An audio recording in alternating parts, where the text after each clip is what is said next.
Alex's 10th birthday started exactly how I'd planned. Balloons floated against the living room ceiling, each one tied with silver ribbon that caught the early morning light. I'd spent weeks organizing everything, from the custom cake shaped like a basketball court to the backyard entertainment setup. He deserved this.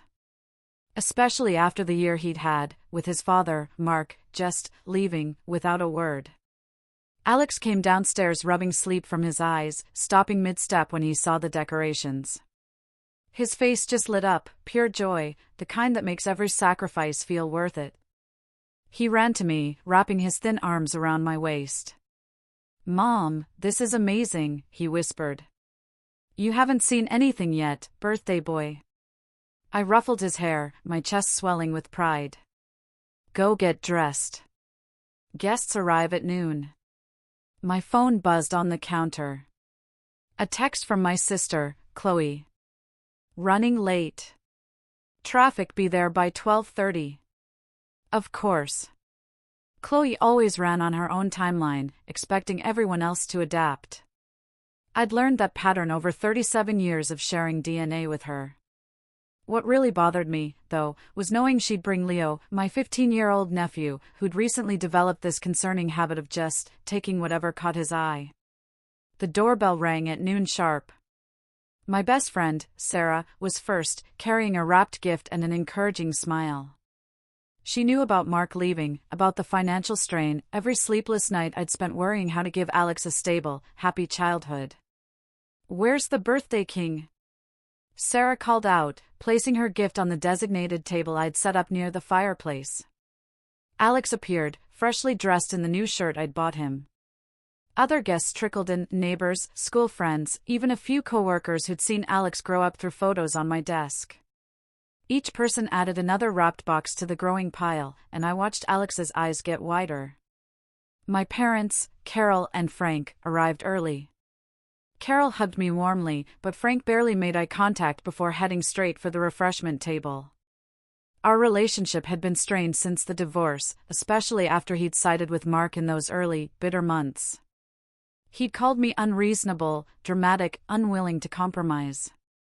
Never mind that his beloved son-in-law had emptied our joint account before filing the papers. Chloe finally swept through the door at 12:45, designer sunglasses perched on her perfectly styled blonde hair. Leo slouched behind her, already looking bored, even though they'd just arrived. He wore expensive sneakers that probably cost more than my monthly grocery budget. "Sorry we're late," Chloe sang out, not sounding sorry at all. She thrust a small gift bag toward the table without really looking. Traffic was absolutely horrendous. Leo immediately gravitated to the snack table, piling his plate high with food I'd carefully arranged. He didn't greet Alex or acknowledge the celebration. Typical teenager, maybe, but something about his entitled air just grated on me. The party progressed smoothly for the next hour. Kids played in the backyard while adults clustered in conversation groups. I circulated constantly, refilling chip bowls and checking on drinks. Sarah intercepted me near the kitchen. "You've outdone yourself," she said quietly. "Alex looks happier than I've seen him in months." "That's the goal," I replied, glancing through the window at my son, laughing with his friends during a relay race. "He's been through enough darkness. Today gets to be pure light." "How are you holding up?" Sarah's concern was genuine, the kind that comes from 15 years of friendship. I shrugged, feeling the weight of single parenthood. "Managing. The lawyer bills are finally done, at least. And I picked up extra shifts to cover today's expenses." Sarah squeezed my arm in silent support before someone called her name. "Cake time." I gathered everyone into the dining room. Alex's face glowed in the light of 10 candles as we sang. He made his wish with closed eyes, then blew out every flame in one breath. The room erupted in applause. "Present time," one of his friends shouted, and the energy shifted to anticipation. I'd arranged the gifts by size, planning to have Alex open the smaller items first.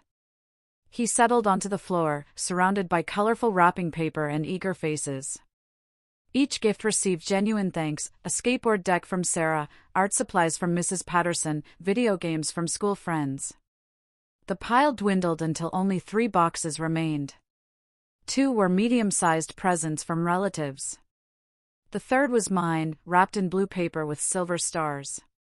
I'd saved for months to afford the cell phone inside, working double shifts and skipping lunches.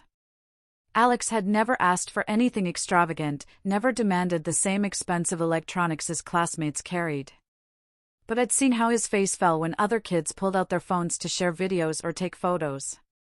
This gift would erase that feeling, would make him feel included and valued. "Open Grandma and Grandpa's next," Carol suggested, pushing their present forward. Alex carefully unwrapped the board game, thanking them with practiced politeness. My parents beamed, though I noticed Frank's attention kept drifting to his own device. "Now mine," Chloe announced, though Leo had actually selected the gift, a generic video game Alex already owned. My son graciously pretended to be thrilled, demonstrating better manners than his older cousin had shown all afternoon. Only my present remained. Alex reached for the blue wrapping paper, and I felt my heart accelerate. This moment represented months of sacrifice, every extra hour worked, every small luxury I'd denied myself. Leo suddenly moved from his position against the wall. 3 long strides, he snatched the gift right out of Alex's hands, ripping open the paper himself. "Leo, what are you doing?" The words left my mouth sharply, cutting through the party noise. My nephew ignored me completely, shredding paper and tossing the box lid aside. He pulled out the phone, still sealed in its packaging, and held it above his head like a trophy. "Mine now!" Leo shouted, his voice carrying triumph and entitlement in equal measure. The room fell into uncomfortable silence. Alex sat frozen on the floor, his hands still outstretched toward where his present had been seconds before. I watched my son's face crumple, joy dissolving into confusion and hurt. Then Chloe laughed. That sound broke the tension like shattering glass, and suddenly other people were chuckling, too. Nervous laughter, uncertain laughter, the kind that happens when nobody knows how to respond to shocking behavior. "Leo, give that back right now," I said, my voice steady despite the rage building in my chest. "That's Alex's birthday present." "Oh, come on," Chloe waved her hand dismissively. "He's just being a silly teenager. Boys will be boys, right?" "That's not silly. That's theft." I moved toward Leo, but he stepped backward, clutching the phone against his chest. Frank finally looked up from his device. Instead of supporting me, instead of defending his grandson, he fixed me with an irritated expression. "Don't make a scene," he said flatly. "It's just a phone." The words hit me like a physical blow. Just a phone. Just months of sacrifice and planning, hoping to give my son something special. Just the only gift I could offer after his father abandoned him, after I'd stretched every dollar until it screamed. "It's Alex's gift," I repeated, hearing my voice crack slightly. "Leo needs to give it back." "He can share it," Chloe suggested, as if sharing made any sense. "Or you can get Alex something else." "You're being dramatic." I looked around the room, searching for support from someone, anyone. Sarah met my eyes with obvious sympathy, but seemed uncertain how to intervene. Carol looked uncomfortable, but said nothing. Other guests suddenly found the floor fascinating. Alex remained on the ground, silent tears now sliding down his cheeks. He wasn't making any sound, wasn't throwing a tantrum. He just cried, quietly, shoulders shaking, while his older cousin paraded around with the very thing I'd worked so hard to provide. Something crystallized in that moment. I walked over to my son and knelt beside him, pulling him into a tight hug. His small body trembled against mine. "Sure," I said loudly, the single word carrying more meaning than my family could possibly understand. Alex looked up at me with red-rimmed eyes. I smoothed his hair back from his forehead and forced a smile. "We'll handle this later," I whispered to him. "I promise." The party limped along for another hour, but the joy had evaporated. Kids played half-heartedly in the backyard while adults made uncomfortable small talk. Leo kept the phone, showing it off to other teenagers and completely ignoring Alex. Chloe acted as though nothing unusual had happened, chatting about her upcoming European vacation. Frank approached me while I was cleaning up paper plates. "You're making this into a bigger deal than necessary," he said quietly. "Family is supposed to forgive and move on.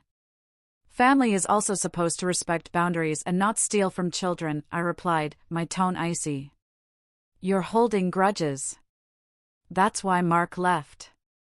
You could never let anything go." The accusation stunned me, precisely because it was unfair. Mark had left because he'd found someone younger, someone without the responsibility of a child, someone who didn't challenge his desire to spend money we didn't have on toys he didn't need. Frank knew the truth, but chose to rewrite history anyway. I didn't respond. Instead, I walked away and continued gathering trash, counting down the minutes until everyone would leave and I could drop the pretense that everything was fine. Guests departed gradually. Sarah hugged me fiercely, whispering she'd call tomorrow. Neighbors offered sympathetic smiles. School friends and their parents made polite excuses about early bedtimes. My family lingered longest. Chloe collected her purse while Leo pocketed Alex's phone without any apparent guilt. My parents gathered their belongings slowly, and I wondered if they expected some kind of apology from me. "Thanks for coming," I said to Chloe, my voice carefully neutral. "It was a lovely party," she responded. "We should do dinner soon." "I'll text you." She wouldn't text me. We both knew it. Chloe only reached out when she needed something, babysitting for Leo, a loan she'd never repay, someone to listen to her complaints about problems that seemed trivial compared to actual hardship. They finally left around 6. I closed the door behind them and leaned against it, feeling exhaustion seep into my bones. Alex had retreated to his room shortly after the present incident, and the house now felt cavernous and empty despite the lingering decorations. I climbed the stairs and knocked softly on his bedroom door. "Alex, can I come in?" A muffled okay reached me. I pushed the door open to find him sitting on his bed, staring at his hands. The new skateboard deck leaned against his desk. The art supplies sat unopened on his dresser. Every gift except the one he truly wanted. "I'm sorry about what happened today," I said, sitting beside him on the bed. "That wasn't fair to you." "Why did Leo do that?" Alex's voice was small, confused. "Doesn't he have his own phone?" "He does." I pulled my son close, wrapping an arm around his shoulders. "He has several, actually, all the latest models." "Then why did he take mine?" How could I explain entitlement to a 10-year-old? How could I make him understand that some people take things simply because they can, because they've never learned the word no or experienced real consequences? "Some people don't think about how their actions affect others," I said carefully. "And sometimes family members let them get away with bad behavior instead of correcting it.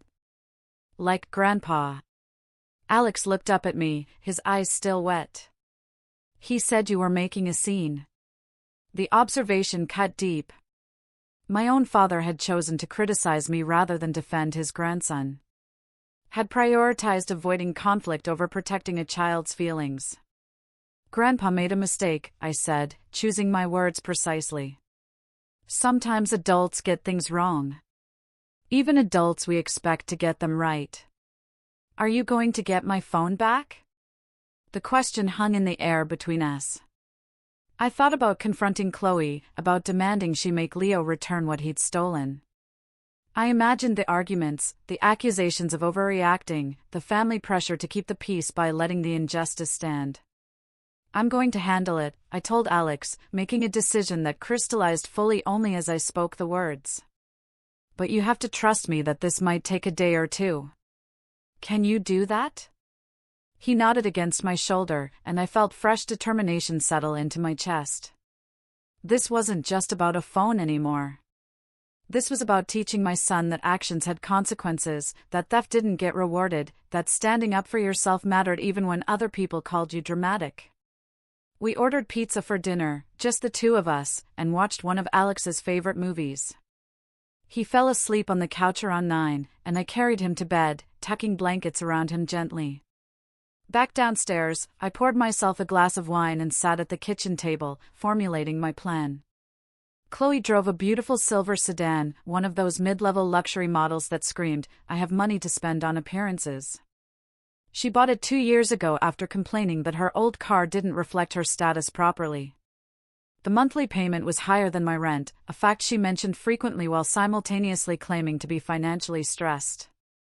What Chloe forgot, or perhaps simply didn't care about, was that I co-signed the loan. She'd come to me desperate, explaining that her credit wasn't quite good enough to secure the financing alone. She promised to make every payment on time, swore she'd never miss a single one, assured me I'd never have to worry about being on the hook for her debt.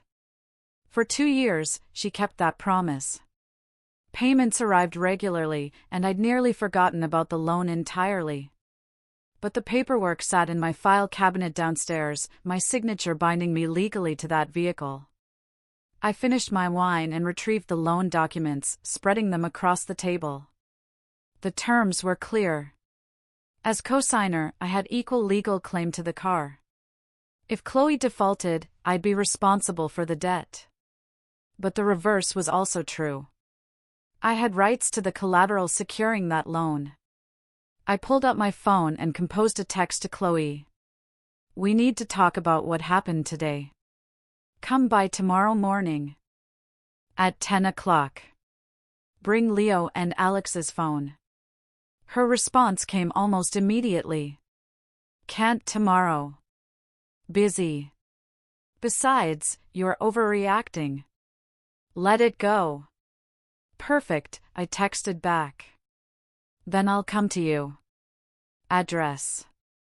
No response. I already knew where she lived. A townhouse in one of those new developments where every building looked identical and homeowners association rules governed everything from mailbox colors to acceptable porch decorations. I set my alarm for early morning and went to bed, sleeping more soundly than I had in weeks. The next day dawned bright and clear. I made Alex pancakes, drove him to his friend's house for a planned sleepover, and headed toward Chloe's neighborhood. The silver sedan sat in her driveway, freshly washed and gleaming in the morning sun. I parked on the street and walked up to her front door, ringing the bell twice.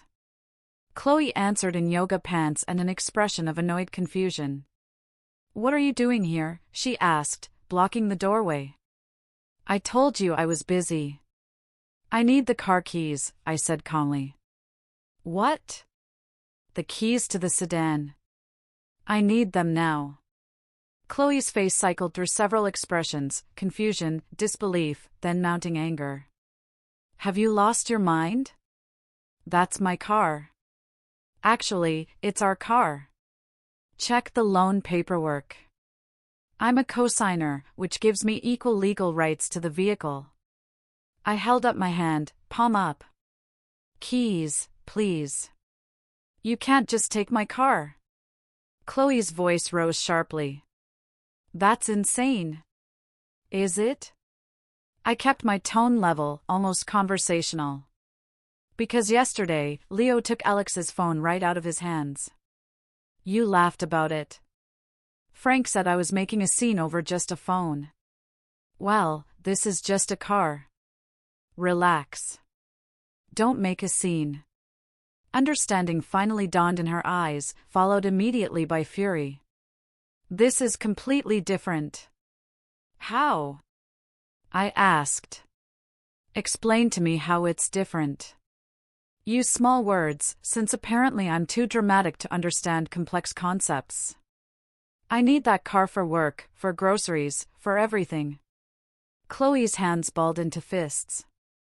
"You can't strand me without transportation. Alex needed that phone. He's been excluded from group chats with his friends, left out of social plans, made to feel different because he's the only kid without one. I worked extra shifts for months to afford it. You have 3 vehicles in your household: your sedan, Leo's car, and your husband's truck. You won't be stranded. This is revenge. This is petty and vindictive. This is accountability, I corrected. Something Leo apparently never experiences and desperately needs to learn. Chloe's husband, David, appeared behind her, looking confused by the raised voices. What's going on? She wants to take our car. Chloe turned to him for support. Can you believe this? I addressed David directly.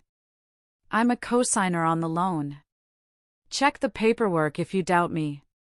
I have legal right to the vehicle, and I'm exercising that right.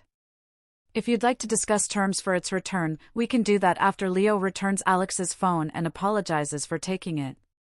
David, don't let her do this. Chloe pleaded, grabbing her husband's arm. David looked between us, clearly trying to assess the situation. If she's legally entitled to the car, I'm not sure what you want me to do. Thank you, I said to him. To Chloe, I repeated, keys. I'm calling Dad. Chloe pulled out her phone, jabbing at the screen. Go ahead. Tell him you can't use your car because someone took it right out from under you. Tell him it's just a car, nothing to make a scene about. I'm sure he'll be very understanding. Chloe's jaw clenched so tight I worried about her dental work. She disappeared into the house and returned moments later with the key fob, practically throwing it at me. Mine now, I said cheerfully, catching the keys midair. I headed toward the sedan, unlocking it with a satisfying beep. You can't do this. Chloe screamed from the doorway. I'll call the police. Please do, I called back, sliding into the driver's seat. They'll confirm I have legal right to this vehicle. We can all review the loan documents together. I've got copies in my purse if they need them. I started the engine, adjusted the mirrors, and pulled smoothly out of the driveway. In the rearview mirror, I watched Chloe standing on her front lawn, her face purple with rage, phone pressed to her ear. My own phone rang almost immediately. Frank's number flashing on the screen. I let it go to voicemail. He called 3 more times during the drive home, each call ignored. Finally, a text arrived. What have you done? Chloe is hysterical.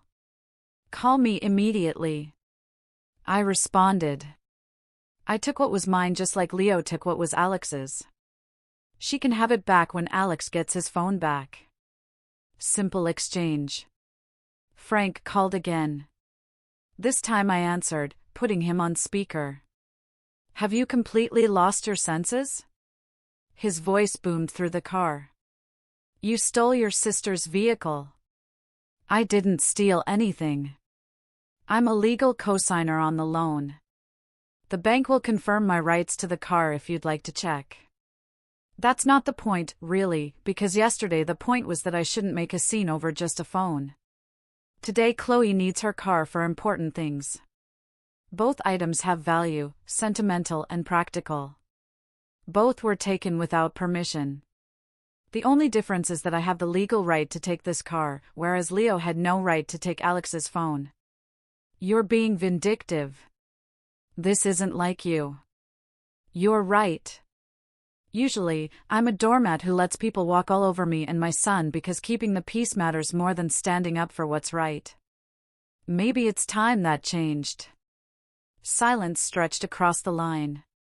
Finally, Frank spoke again, his voice tight. Your mother wants to talk to you. A shuffling sound. Then Carol's worried voice. Sweetheart, Chloe is really upset. Can't you two work this out reasonably? Mom, I offered to work it out reasonably. I texted Chloe this morning asking her to bring Alex's phone and talk. She refused. I've been reasonable for years while Chloe takes advantage of my help, borrows money she never repays, and lets her son act however he wants without consequences. Yesterday, she let Leo take from her nephew at his birthday party, and you and Dad said nothing. So now we're doing it her way, taking without asking, keeping without permission.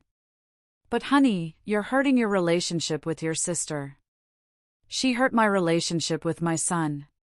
Which one matters more? Carol had no answer for that. I heard muffled conversation in the background. Then Frank came back on the line. "What do you want?" he demanded. "Name your terms." Leo returns Alex's phone. Leo apologizes to Alex. A real apology, not a forced mumble. Chloe apologizes for laughing about the incident and minimizing Alex's feelings. "You apologize for calling me dramatic and taking everyone else's side." After all that happens, Chloe gets her car back. "You can't blackmail family." "I'm not blackmailing anyone. I'm establishing boundaries." Leo took something that caused me months of sacrifice. Nobody defended Alex, and nobody held Leo accountable. So now I'm being the consequence. Chloe can have her car the moment Alex has his phone. Simple equation. I hung up before Frank could respond, my hands shaking slightly on the steering wheel. Part of me couldn't believe what I'd done. Part of me felt powerful for the first time in years. The sedan handled beautifully as I drove home, smooth and responsive. I parked it in my garage, barely fitting but managing to close the door completely. Then I went inside and made myself lunch, ignoring the continuous buzzing of my phone. Messages poured in throughout the afternoon. Chloe alternated between rage, "You're going to regret this," and attempted manipulation, "Please, I need my car. How can you do this to your own sister?" Frank sent terse demands to return the vehicle immediately. Even my aunt joined in, having heard about the situation through the family grapevine, calling me unreasonable and destructive. Only Carol's messages carried any hint of understanding. "I see why you're upset. Give everyone time to cool down." And Sarah's text provided pure support, "Yes, stand your ground." They had this coming. Evening arrived without any sign of Alex's phone being returned. I picked up my son from his friend's house and made his favorite dinner, spaghetti with garlic bread. He asked about the new car in our garage, and I explained that Aunt Chloe was borrowing our space temporarily. "Did you get my phone back?" Hope shone in his eyes. "Working on it, baby. These things take time." That night, I slept with the car keys under my pillow, half expecting Chloe to show up with a spare set. But the house remained quiet, the sedan safely locked in my garage. Day 2 brought an escalation. Chloe's husband, David, called, his tone diplomatic but firm. "Look, I understand you're upset about the phone situation," he began. "But Chloe really needs her car. She has appointments, commitments. Alex really needed his phone. He has friends, social connections. Funny how necessity only matters when it affects adults. Can we arrange a trade? I'll personally go to Leo's room, get the phone, and bring it to you. Then you give Chloe her keys back." Almost. Leo brings the phone. Leo apologizes. Chloe apologizes. Frank apologizes. Then the car goes back. Those are the terms, and they're non-negotiable. You're punishing Chloe for what Leo did. Chloe laughed when Leo took from her nephew. Chloe told me I was overreacting. Chloe has enabled Leo's entitled behavior his entire life. Yes, I'm holding her accountable for the environment she created and the choices she made. David sighed heavily. "I'll talk to them." "You do that." Another day passed. Chloe posted cryptic messages on social media about betrayal and family drama, not naming me directly, but making it obvious enough that mutual acquaintances started asking questions. I didn't respond publicly or privately. Just let her paint whatever narrative she needed. On day 3, Frank showed up at my house unannounced. I answered the door to find him standing on my porch looking older and more tired than I remembered. "Can I come in?" he asked. I stepped aside, letting him enter. We stood in the living room, an awkward silence filling the space. "Alex is at school," I said eventually. "I came to see you." Frank ran a hand through his thinning hair. "Your mother says I need to apologize." "Do you think you need to apologize?" He shifted his weight, clearly uncomfortable. I didn't realize the phone meant so much. It seemed like an overreaction at the time. Because you decided it wasn't important. Without asking Alex how he felt, without considering what I'd sacrificed to buy it, without caring that your grandson was crying, you prioritized avoiding conflict over protecting a child. Leo's a child, too. Leo's 15. He's old enough to know that taking is wrong. Alex is 10 and just wanted to have his birthday present. There's a difference between childish mistakes and entitled cruelty. Frank's face reddened slightly. I didn't handle it well. I should have said something. That's not an apology. I'm trying. No, you're explaining. There's a difference. An apology acknowledges harm and takes responsibility without justification. I crossed my arms, waiting. He stared at me for a long moment, and I saw something shift in his expression. Maybe recognition, maybe resignation. I'm sorry, he said finally, the words coming out rough. I was wrong to dismiss your feelings and Alex's hurt. I should have supported you instead of criticizing you. You're doing an incredible job raising your son alone, and I haven't acknowledged that enough or helped when I should have. The apology surprised me with its sincerity. Some of the tension I'd been carrying in my shoulders loosened slightly. Thank you, I said quietly. That means more than you know. Will you give Chloe her car back now? When Leo returns the phone and everyone apologizes. Same terms as before. Frank nodded slowly. I'll make sure it happens. He left shortly after, and I felt something like hope beginning to stir. Maybe consequences actually worked. Maybe standing firm produced results that accommodating never could. That evening, Chloe called. Not texted. Actually called. Her voice tight but controlled. Fine, you win. David will drive Leo over tomorrow after school. He'll return the phone and apologize. I'll apologize, too. Just please give me my car back. And the apology will be genuine, not sarcastic or dismissive. Yes. The word came out strangled, like it physically hurt her to say it. Okay. Tomorrow at 4, I'll have the keys ready. The next afternoon, I picked Alex up early from school, explaining that we had important visitors coming. He bounced with excitement at the possibility of getting his phone back, and I prayed this wouldn't somehow go wrong. David's truck pulled up at exactly 4. Leo climbed out slowly, slouching toward my front door like he was walking to his execution. Chloe emerged from the passenger side, her expression stony. David followed behind them, clearly there to ensure everyone behaved. I opened the door before they could knock. Alex stood beside me, trying to hide behind my leg despite being too old for that gesture. Leo stood on my porch holding the phone box, looking everywhere except at Alex. An uncomfortable silence stretched until David cleared his throat meaningfully. I'm sorry I took your phone, Leo mumbled toward his shoes. It was wrong. Look at him when you apologize, I instructed firmly. And say it like you mean it. Leo's jaw clenched, but he raised his eyes to meet Alex's. I'm sorry I took your birthday present. It was wrong, and I shouldn't have done it. Here's your phone back. He thrust the box toward Alex, who accepted it carefully, clutching it against his chest like something precious and fragile. Thank you, Alex said quietly. Chloe stepped forward, her lips pressed into a thin line. I'm sorry for laughing when Leo took your phone.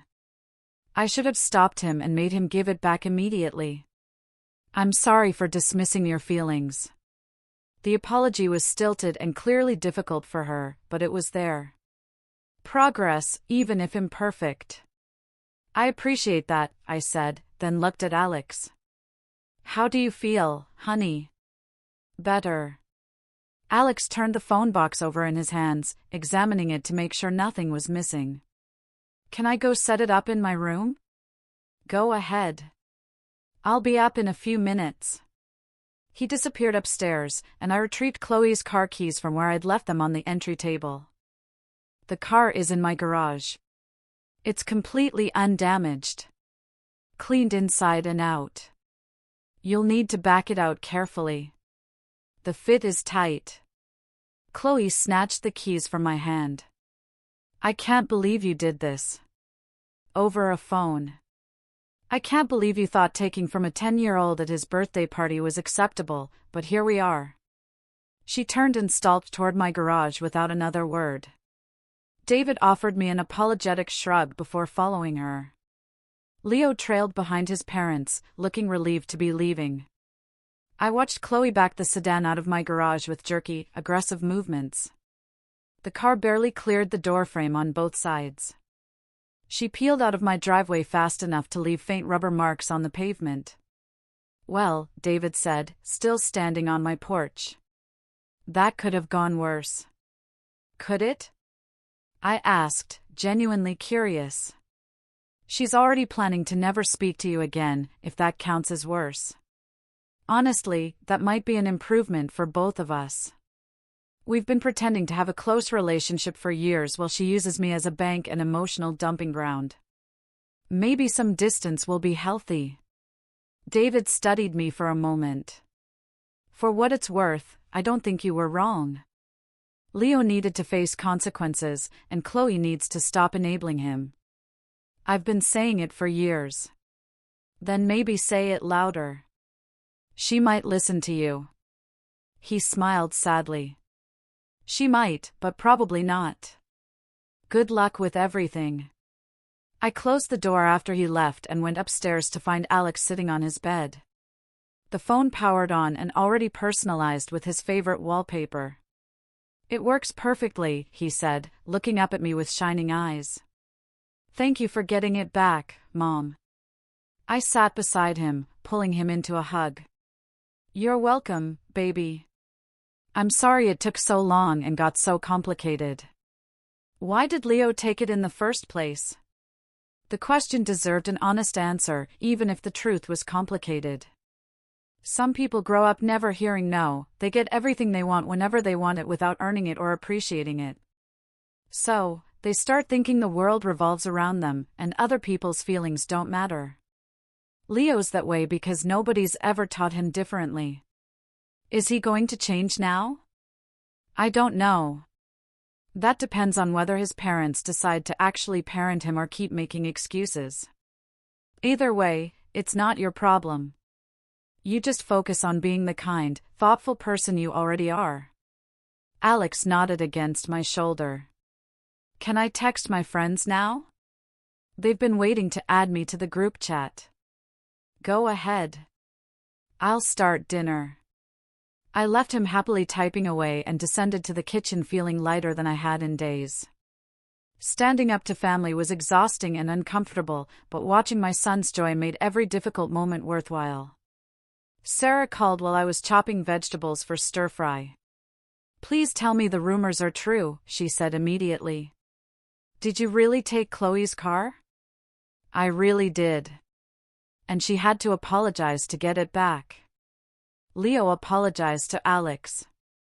Chloe apologized to both of us. Frank apologized to me yesterday. The car is back in Chloe's possession as of about an hour ago. You are my hero. Seriously, I want to be you when I grow up, and I'm 3 years older than you. I laughed, feeling genuine lightness bubble up. I'm not anyone's hero. I just got tired of being a doormat. That's exactly what makes you a hero. Do you know how many people stay doormats their entire lives because standing up is too hard? You drew a line, enforced consequences, and didn't back down, even when everyone turned against you. That takes courage. It mostly took desperation. I couldn't watch Alex's face crumple like that and do nothing. Mama bear protecting her cub. Classic and beautiful. I'm proud of you. We talked for another 20 minutes while I cooked, Sarah filling me in on work gossip and normalcy that felt refreshing after days of family drama. By the time we hung up, dinner was ready, and Alex was coming downstairs, still glued to his new phone, but smiling genuinely. The following weeks brought an interesting shift in family dynamics. Chloe made good on her threat to cut contact, which surprisingly felt like relief rather than loss. Without the obligation to constantly accommodate her needs and listen to her complaints, I had more time and energy for Alex and myself. Frank called. Occasionally, our conversations careful but warmer than they'd been before the incident.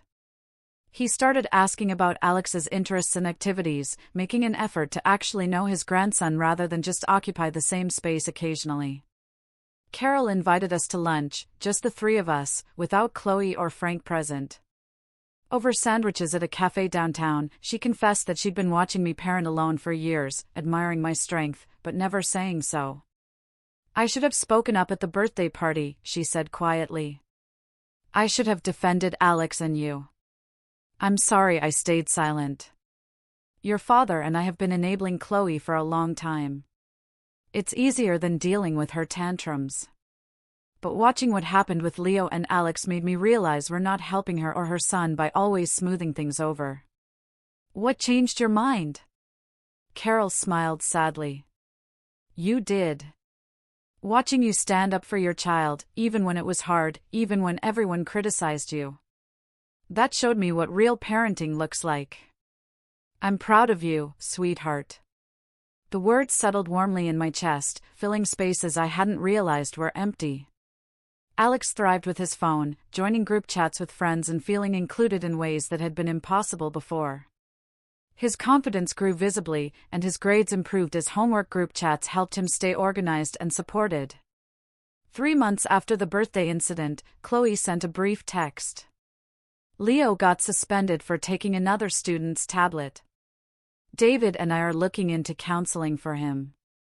You were right about consequences." I stared at the message for a long time before responding. "I'm sorry he's struggling. Let me know if you need anything."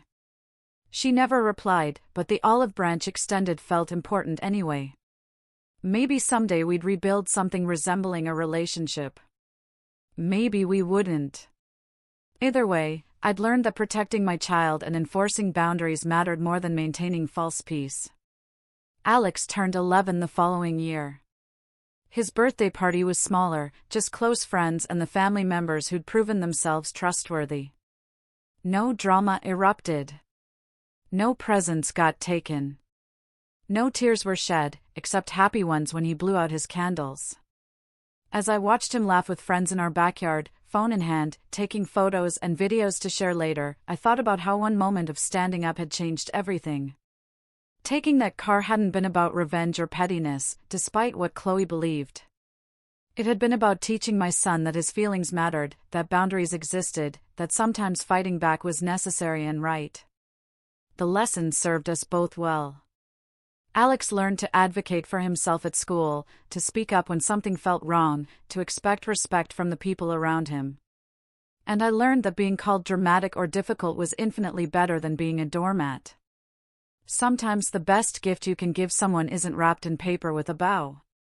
Sometimes it's simply showing them their worth is worth fighting for. Have you ever had to choose between family peace and standing up for what's right?